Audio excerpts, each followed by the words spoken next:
सरकारें कैसी साजिश करती है आपको पता है कि मेरे पे 3 बार हमले हुए पहले। सिर्फ साजिश थी कि हनुमान जी पे हमला कराओ, 2-4 मर जाए, हनुमान जी बदनाम हो जाए और हनुमान जी को जेल में डाल दो ले जाके कि भाई इसने आदमी मरवा दी। यही तो मेले के अंदर हुआ था। आज वीडियो जो वायरल हो रहे हैं टीवी चैनलों पर चल रहे हैं कि पहले ही तय हो गया कि सभा करानी ही नहीं और हनुमान को रोकना है। क्यों रोकना भाई बताओ मुझे? एक मैं ही हूं जो देश के अंदर आपके लिए हूं। जब राजस्थान और देश गर्व करता है कि हनुमान हमारा भाई है जो नागौर की धरती से आता है, अगर मुझे रोकने की कोई बात करेगा इसका मतलब उसके मन के अंदर खोट है। ये क्यों सर पड़ा, ये चुनाव पड़े, मेहनत करो, लड़ो, कौन तुम्हें रोक रहा? और भारतीय जनता पार्टी की सरकार की इतनी औकात नहीं कि हनुमान बेनीवाल को रोक सके। ये भजनलाल जो वसुंधरा के आगे पानी पिलाता था, जब वसुंधरा को मैंने उसकी नानी याद दिला दी तो भजनलाल की औकात क्या है राजस्थान के अंदर है? हनुमान बेनीवाल को झुकाएगा। भाइयों तैयार हो जाओ एक और लड़ाई लड़ने के लिए। और मुझे पूरा भरोसा है कि क्यों सरकार नागौर का राजस्थान का जवान जिस तरह तेजा जी के जयकारे के साथ आगे बढ़ता है, शेड्यूल कास्ट के मेरे भाई मुस्लिम भाई और सर्व समाज जिस तरह हनुमान बेनीवाल को अपने भाई के रूप में मानता है, उसी तरह वो इस लड़ाई को भी जीतेगा। अभी तो देखो मेरे अगर इस चुनाव का ही मकसद होता तो मुझे तो उम्मीदवार खड़ा कर देना चाहिए। मुझे कौन रोकने वाला? बीजेपी कांग्रेस में तो चर्चा करेंगे, मुझे तो तुम 5 लोगों से बात करनी, 10 से करनी, 20 से करनी। लेकिन मैंने क्या कहा, हमेशा पिछला चुनाव जो था उसमें मैंने कहा कि मेरे घर से बाहर निकालो, किसी को ले आओ और मैं उसकी मदद कर दूंगा, उसके वोट मांग लूंगा। लोगों ने कहा नहीं साहब, अगर बाहर दिया तो हम चुनाव आपको नहीं जिताएंगे, हम कांग्रेस पार्टी को जिताएंगे।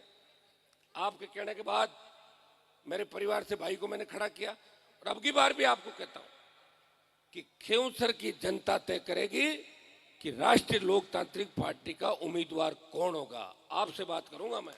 इस तरह कांग्रेस और बीजेपी की तरह चुपके से मंदिर में मीटिंग लेके 15 लोगों से पूछ के जाके और टिकट जारी नहीं करूंगा। आप सबसे पूछूंगा और जो आप चाहोगे वही होगा। मैं फिर आपको कह रहा हूं, आप मुझे कोई भी दूल्हा बना के दे दो, मैं उसको उसके लिए वोट मांगने से लेके सारा काम भी करूंगा। लेकिन इतना ध्यान रखना, जीत जरूरी है। अगर खिंवसर के अंदर आरएलपी हारती है तो देश में किसान को मारती है।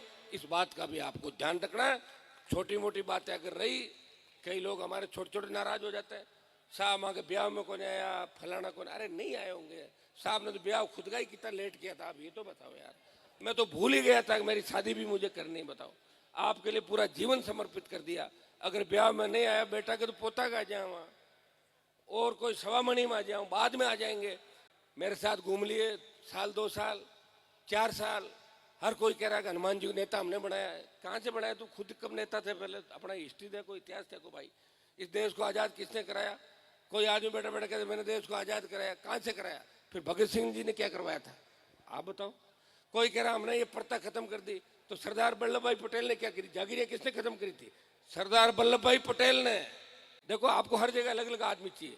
लोकसभा में लड़ने के लिए अलग चाहिए, विधानसभा का लड़ाका अलग चाहिए, डोका पाटन बाद मजबूत आदमी चाहिए, मुगदर ऊंचण बाद अपन अलग चाहिए, नाचन कूदन बाद अलग चाहिए। हमारी बात सुनो, अलग अलग तय करो थे। एक आदमी में कैसे आप कर लोगे? कैसा डोका कर जोर बैठ जाए तो डोका पाटन दूसरा आदमी लियो। लोकसभा में कहीं के डोका थोड़ी बांटना पड़ता है, ये कहीं करो। सारी बातों का ध्यान रखो। कौन लोग कहां से कंट्रोल होके चल रहे हैं, कौन गढ़ किलों के सामने जाके नाचे, किन्होंने क्या किया। और हनुमान है जिसने इस कौम का नाम इस देश के अंदर किया। और हरियाणा उत्तर प्रदेश के जो झंडे लेके आते थे लोग पहले टिकट लेने के लिए, आपको झंडा भी दिया और डंडा भी दिया। टोल नाका में तो निकलो ना, आरएलपी का यूं कर दो, टोल के जाइए राजस्थान का। ये राष्ट्रीय लोकतांत्रिक पार्टी की ताकत है। ये मेरे संघर्ष का ही परिणाम है कि बजरी माफिया, जिस बजरी माफिया ने राजस्थान को लूट लिया था, उस बजरी माफिया के खिलाफ अगर एक योद्धा निकला लड़ने के लिए तो किसान का बेटा हनुमान बेनीवाल था कि बजरी माफिया की घिग्गी बांध दी, उसे घर बिठा दिया। ईडी और सीबीआई ने उसके रेड करी, उसकी तबीयत खराब कर दी राजस्थान के अंदर। वो छोटा व्यक्ति नहीं था। इसलिए भाइयों, अपने भाई को कभी कमजोर मत होने देना।